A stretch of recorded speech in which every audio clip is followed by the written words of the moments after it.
चलिए मित्रों, कथा को आगे बढ़ाते हैं। बहुत ही रोचक कथा है। इस प्रकार दंपत्ति में बातचीत हो रही थी कि उनकी एकमात्र लाडली कन्या मंजूषा सखियों के साथ वहां पहुंची। उसके आते ही मानो उदासी, गंभीरता और बोझिलता को भागना पड़ा और उनके स्थान पर आह्लाद, उत्फुल्लता और चपलता साकार हो उठी। अप्रतिम सौंदर्य की स्वामिनी मंजूषा के सौंदर्य से जैसे वह स्थान भी जगमगा उठा। माता ने उठकर बेटी को हृदय से लगा लिया। पिता ने उसको अपने पास बैठाया। इतने में दासी एक पत्र हाथ में लिए आई और महाराज के सामने पत्र रखकर चली गई। महाराज ने पत्र उठाकर देखा। लिफाफे पर स्वयं उन्हीं का नाम था। उन्होंने लिफाफे को फाड़कर पत्र निकाला और पढ़ने लगे। पत्र आधा भी समाप्त ना हुआ कि वह क्रोध से उठ खड़े हुए और दांत पीसते हुए, तमतमाते हुए बोले, वह मुझे धमकी दे रहा है। इतना कहकर उन्होंने ताली बजाई। ताली बजाते ही एक दासी उपस्थित हुई। उससे महाराज ने कहा, मंत्री के पास संदेश भेजो कि महाराज याद कर रहे हैं। दासी जो आज्ञा कहती हुई चली गई। क्षण भर में महाराज के चेहरे पर परिवर्तन देखकर रानी ने धीमे स्वर में कहा, नाथ, क्या बात है? महाराज, जो कि पत्र लेकर टहल रहे थे, पूर्व स्थान पर बैठ गए और सुनाने लगे।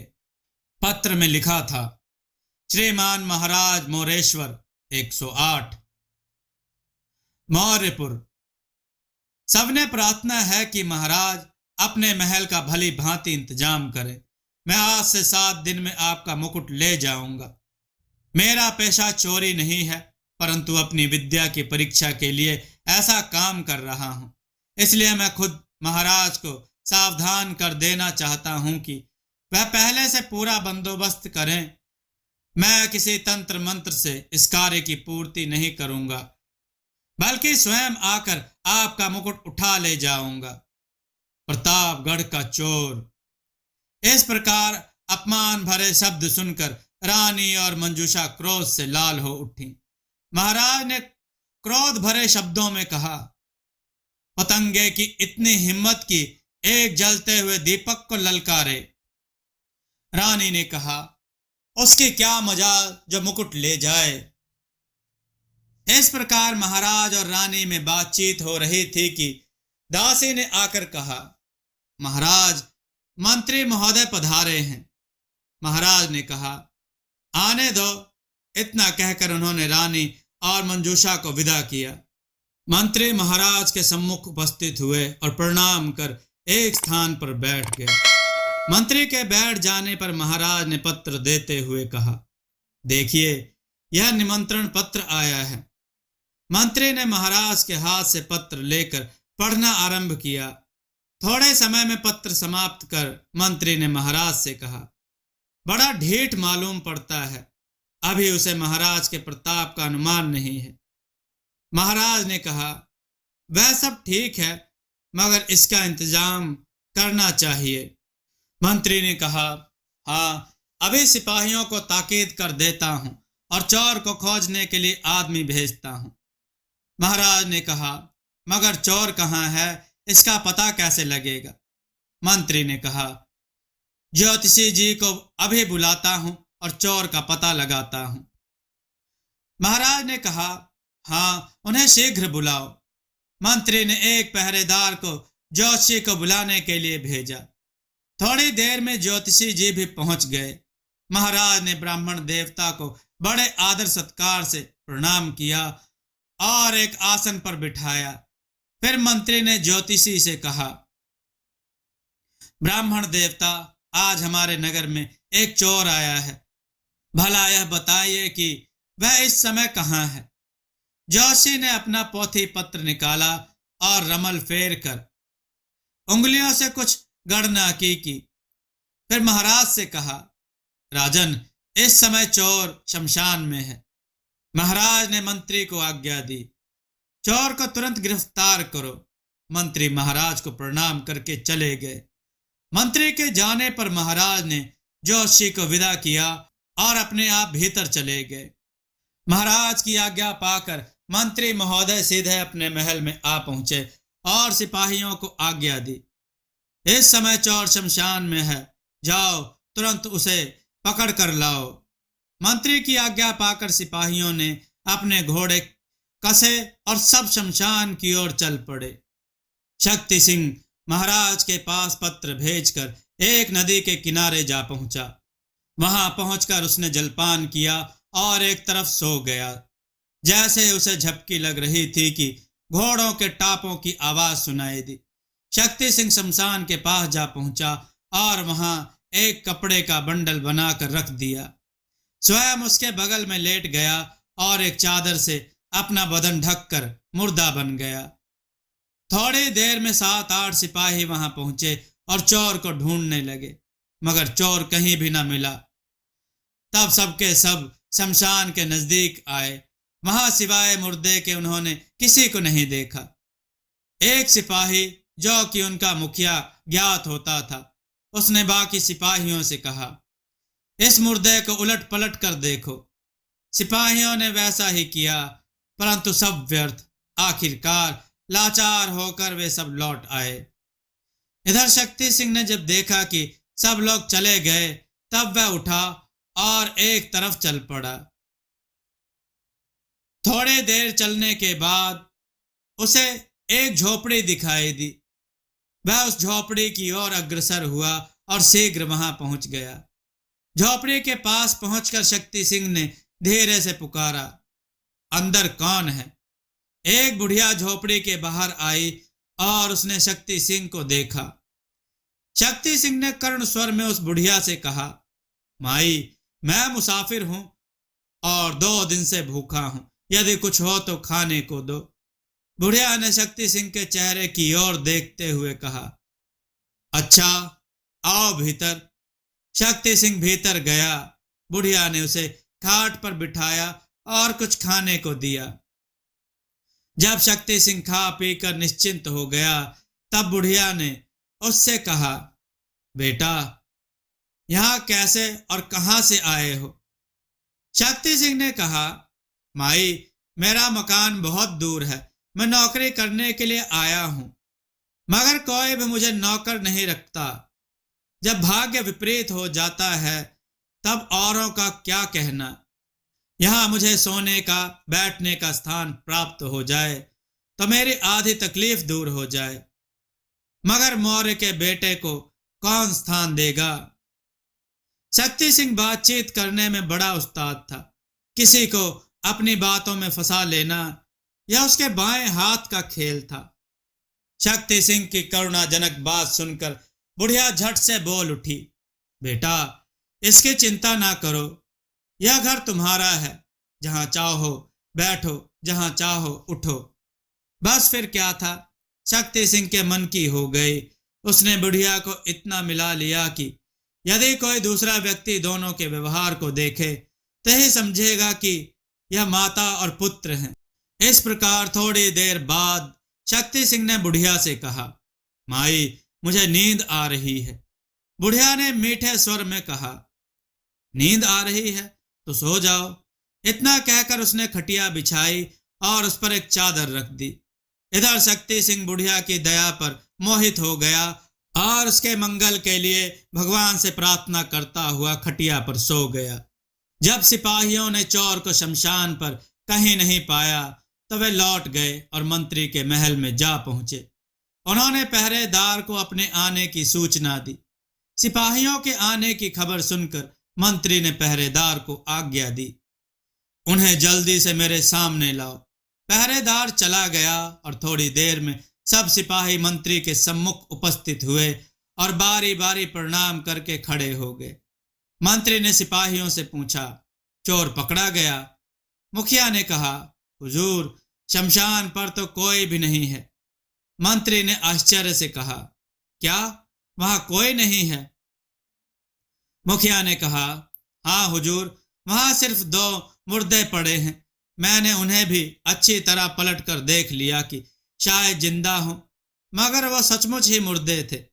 तिल रखने को भी बाकी नहीं रहा, मगर चोर की छाया भी नहीं दिखाई पड़ी। मंत्री ने आसन से उठकर हाथ पटकते हुए कहा, तो क्या जोशी जी का कथन झूठा है? आज तक उनकी बात झूठी नहीं हुई। इतना कहकर उन्होंने मुखिया से कहा, तुमने चोर को खोजने में कोई कसर तो नहीं की? मुखिया ने कहा, नहीं हुजूर, भला कसर क्यों करेंगे? मंत्री ने कहा, अच्छा जाओ अपना काम करो। मंत्री की आज्ञा पाकर सिपाही भी चले गए। मंत्री महोदय सीधे महाराज के महल में आ पहुंचे और महाराज को पहरेदार के द्वारा अपने आने की सूचना दी। पहरेदार ने महाराज को मंत्री के आने की खबर दी। महाराज का संकेत पाकर मंत्री आकर बैठ गए। फिर महाराज ने कहा, मंत्री जी, चोर को पकड़ लिया गया? मंत्री ने रूखे स्वर में कहा, महाराज, मैंने सिपाहियों द्वारा सारा शमशान ढूंढवाया मगर चोर का कहीं पता नहीं लगा। मंत्री की बात सुनकर महाराज की भ्रुकुटियां तन गई। एक बारगी तो वे आसन से उठ खड़े हुए और उन्होंने मंत्री से कहा, आज तक जोशी जी की एक भी बात असत्य नहीं हुई। इतना कहकर वह अपने स्थान पर बैठ गए। महाराज के बैठते ही मंत्री ने तुरंत कहा, अन्नदाता, यही मैं भी सोच रहा हूं कि जोशी जी का कहना आज तक तो ठीक ठीक ही उतरा है। आपके हुक्म का पूरी तरह पालन हुआ है, किसी प्रकार की गलती नहीं हुई। मंत्री की बात सुनकर महाराज ने कहा, अच्छा, जोशी को बुलाओ। महाराज की आज्ञा अनुसार मंत्री ने जोशी को बुलवाया। वह थोड़ी देर में लाठी टेकता हुआ आ पहुंचा। महाराज उसे बड़े आदर सत्कार के साथ बैठाकर कहा, ब्राह्मण देवता, बतलाइए इस समय चोर कहाँ है? ब्राह्मण देवता ने पोथी पत्रा निकाला और रमल फेंक कर गणना की। फिर कहा, राजन, चोर इस समय एक झोपड़ी में आराम से नींद ले रहा है। बुढ़िया की झोपड़ी शमशान से कुछ ही दूरी पर है। ब्राह्मण की बात सुनकर महाराज ने कहा, मंत्रीवर, आप स्वयं सिपाहियों के साथ वहां जाकर चोर को गिरफ्तार करें। मंत्री ने कहा, जो आज्ञा। महाराज से विदा होकर मंत्री अपने महल में आए और उन्होंने सिपाहियों को आज्ञा देकर चोर को पकड़ने चलना है, अतः शीघ्र अपने अपने घोड़े लेकर हाजिर हो जाओ। इतना कहकर वह अंदर चले गए। मंत्री की पत्नी शर्मिष्ठा देवी अपने पति का आगमन सुनकर पुष्प वाटिका से महल में पधारी और मंत्री के पास आकर उसने पूछा, आप इस समय कहाँ जा रहे हो? मंत्री ने कहा, महाराज ने मुझे चोर को पकड़ने की आज्ञा दी है, मैं वहीं जा रहा हूं। शर्मिष्ठा ने कहा, उसका कहीं पता ठिकाना भी है? मंत्री ने कहा, हाँ, जोशी से मालूम हुआ है कि वह एक बुढ़िया की झोपड़ी में सो रहा है। शर्मिष्ठा ने कहा, इस बार जोशी ने बताया तो चोर नहीं पकड़ा गया। मंत्री ने कहा, हाँ, इस बार मैं स्वयं जा रहा हूं। इस प्रकार की बातचीत हो रही थी कि इतने में पहरेदार ने आकर कहा, हुजूर, सवारी तैयार है और सिपाही लोग हुजूर का रास्ता देख रहे हैं। मंत्री ने अपने पत्नी को अंदर जाने को कहा और अपने आप घोड़े पर सवार होकर सिपाहियों के साथ चोर पकड़ने निकले। थोड़ी देर में वह शमशान पर जा पहुंचे और झोपड़ी को चारों ओर खोजने लगे। उन्हें ज्यादा परिश्रम नहीं करना पड़ा। अल्प समय में ही उन्होंने झोपड़ी को ढूंढ लिया। भीतर जाकर उन्होंने देखा कि एक काला सा बुढ़ा आदमी बैठा फूलों की मालाएं गूंथ रहा है और एक 8 वर्ष की कन्या लेटी है। उन दोनों के चारों तरफ फूलों के ढेर लगे हैं। झोपड़ी में एकाएक इतने सिपाहियों को देखकर बुढ़ा हड़बड़ाकर उठ खड़ा हुआ। उसका सारा शरीर डर से कांपने लगा और उसने हाथ जोड़ते हुए कांपती हुई आवाज में बोला, अन्नदाता, हमसे कौन सा अपराध हुआ है? मैं तो बराबर नियम से महारानी के पास माला पहुंचाता हूं, आज तक कभी नागा नहीं किया। अब मंत्री ने बूढ़े को बीच में रोकते हुए कहा, यहां कोई आदमी आया था? बूढ़े ने जमाने भर की दीनता अपने मुख पर लाते हुए कहा, नहीं, यहाँ कोई नहीं आया था। मंत्री को उसकी बात पर विश्वास करना पड़ा, मगर फिर भी उन्होंने सिपाहियों के साथ सारी झोपड़ी छान डाली, मगर उन्हें बूढ़ा और लड़की के सिवाय और कोई दिखाई नहीं पड़ा। लाचार होकर वे सिपाहियों के साथ सीधे महाराज के महल की ओर चल पड़े। महल में पहुंचकर मंत्री ने सिपाहियों को विदा किया और अपने आप महाराज के कक्ष की ओर चले, जहां महाराज बैठे हुए थे। मंत्री ने महाराज को प्रणाम किया और आसन पर जा बैठे। मंत्री के बैठ जाने पर महाराज ने पूछा, क्यों, चोर पकड़ा गया? मंत्री ने कहा, महाराज, मैंने स्वयं अपनी आंखों से जाकर देखा कि उस झोपड़े में एक बूढ़ा माली, जो महारानी के पास पुष्पों की मालाएं पहुंचाया करता है, वही रहता है। वहां ना बुढ़िया है और ना चोर। मंत्री की बात सुनकर महाराज ने कहा, मालूम होता है कि जोशी का ज्योतिषपन नष्ट हो गया है। अच्छा, आप महल के चारों ओर पहरे का इंतजाम कर दो और चोर का पता लगाओ। इतना कहकर उन्होंने मंत्री को विदा किया। महाराज से विदा होकर मंत्री महोदय बाहर आए और उन्होंने राजमहल के चारों तरफ पहरे का बंदोबस्त किया, फिर अपने महल की ओर चल पड़े। रास्ते में मंत्री ने सोचा कि मैं स्वयं 4-5 दिन रात शहर में घूम लूंगा और देखूंगा कि चोर कैसे महाराज के महल में घुसता है। इतना बंदोबस्त करने के बाद भी यदि चोर महाराज का मुकुट चुरा ले गया तो मुझे धिक्कार है और महाराज भी मुझ पर सख्त नाराज हो जाएंगे। हो न हो मुझे नौकरी से भी निकाल दे। इस प्रकार सोचते हुए महामंत्री महाशय अपने महल में पधारे। वहां उनकी पत्नी शर्मिष्ठा देवी उनकी प्रतीक्षा में बैठी थी। पैरों की आहट पाकर शर्मिष्ठा देवी उठ खड़ी हुई। इतने में मंत्री वहां पहुंचे और कपड़े उतार कर कुर्सी पर जा बैठे। इस समय उनका चेहरा चिंतित था। अपने पति देव की ऐसी हालत देखकर शर्मिष्ठा देवी ने पूछा, क्या चोर नहीं पकड़ा गया? मंत्री ने कहा, नहीं। शर्मिष्ठा ने पूछा, झोपड़ी का पता लगा कि नहीं?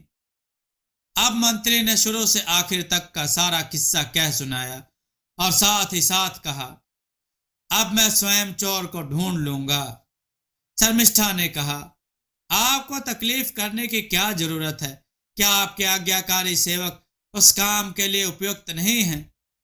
मंत्री ने कहा, नहीं, क्योंकि मैं चाहता हूं कि यह बात सभी को पता चले, नहीं तो बड़ी गड़बड़ी मच जाएगी और सारे शहर में दहशतगर्दी फैल जाएगी और साथ ही साथ चोर न पकड़ा गया तो महाराज की बदनामी का भी भय है। अतः यह काम मुझे ही करना होगा और गुप्त रूप से। हाँ, मुझे एक बात कहनी है। शर्मिष्ठा देवी ने कहा, कहो, कौन सी बात है? मंत्री ने कहा, तुम इन बातों को किसी से कहना मत। यह भी मत कहना कि मैं किस समय क्या करने बाहर जाता हूं। बड़ी सावधानी से रहना। इसके पश्चात मंत्री भोजन से निवृत्त होकर आराम करने लगे। थोड़ी देर बाद मंत्री बोले, प्रिय, अब मुझे घर से निकलना चाहिए। देखना, सावधानी से रहना। अच्छा, मेरी पोशाक ले आओ। इतना कहकर दूसरे कमरे में चले गए। शर्मिष्ठा देवी ने कहा, अभी लाती हूं। इतने में उनकी पुत्री सुकन्या वहां आ पहुंची। सुकन्या ने माता से पूछा, माताजी, मैंने सुना है कि आजकल अपने राज्य में एक चोर आया है और वह इतना बलवान है कि कोई उसे पकड़ ही नहीं पाता। क्या यह बात सच है? शर्मिष्ठा देवी ने कहा, हाँ बेटी, तुम्हारे पिता जोशी के कहने पर 2 बार उस चोर को पकड़ने गए थे मगर नहीं पकड़ सके। अच्छा, यह तो बता, तुझे यह बात किसने बताई? सुकन्या ने कहा, मैं राजकुमारी सत्यवती के साथ बैठी हुई थी। इधर उधर की बात कर रही थी कि इतने में महारानी जी आ गई और हम दोनों को भीतर ले गई। वहां ले जाकर उन्होंने हमें जलपान के लिए मिठाई दी। हम लोग मिठाई खाने लगी। इतने में सत्यवती ने अपनी मां से पूछा, मां, क्या वह चोर पकड़ा गया? महारानी ने दुखी होकर कहा, नहीं, वह बड़ा बलवान है। इसके बाद हम लोग बाहर आए और घूम घूम कर कमरे के चित्र देखने लगे। इसके बाद मैं यहां आ पहुंची। शर्मिष्ठा ने कहा, देख बेटी, अब तो तुझे सब हाल मालूम हो गया। तेरे पिता भी उसी चोर को पकड़ने जाने वाले हैं, मगर इस बात को किसी से मत कहना, क्योंकि अगर यह बात शहर भर में खुल गई तो तुम्हारे पिता की बड़ी बदनामी होगी। लोग कहेंगे, देखो मंत्री का इंतजाम इतना खराब है कि एक चोर पकड़ा नहीं जाता। सुकन्या ने कहा, नहीं माताजी, मैं क्यों कहने जाऊंगी। यदि ऐसी बात है तो आप निश्चिंत रहिए, मैं कभी भी अपने मुख से इस घटना को नहीं कहूंगी। तभी मंत्री महोदय दोनों के सम्मुख आकर उपस्थित हो गए। सुकन्या ने पिता को प्रणाम किया। मंत्री ने कपड़े पहने। इस समय उनकी पोशाक रोज की भांति भड़कीली नहीं थी। शरीर पर सादी शेरवानी, माथे पर सादी पगड़ी, कमर में तलवार और चेहरे पर काला नकाब था। पत्नी को समझा बुझाकर मंत्री बाहर आए और सरदार को बुलाकर कहा, देखो, पहरे का पूरा पूरा इंतजाम रहे। महाराज के महल में चौगुना पहरा कर दो। आज तुम और जयंत मेरे फाटक पर पहरा देना। जाओ, मेरा घोड़ा भेज दो। सरदार हाथ जोड़कर जो आज्ञा कहता हुआ चला गया। थोड़ी देर में एक सिपाही घोड़ा लेकर आया और मंत्री को सलाम करके खड़ा हो गया। मंत्री घोड़े पर सवार हुए और एक ओर चल पड़े। मित्रों, कथा का यह भाग आपको कैसा लगा कमेंट में जरूर बताइएगा और कमेंट में जय श्री राम लिखना ना भूलिएगा। दोस्तों, आपको यह कथा कैसी लगी, अपने विचार और सुझाव कमेंट में जरूर दें। हमारी कथाओं को लाइक करें, हमारे चैनल को सब्सक्राइब करना ना भूलें। हमारी कथाओं को शेयर जरूर करें, जिससे लोगों को अच्छा ज्ञान प्राप्त हो। जय श्री राम भक्तों।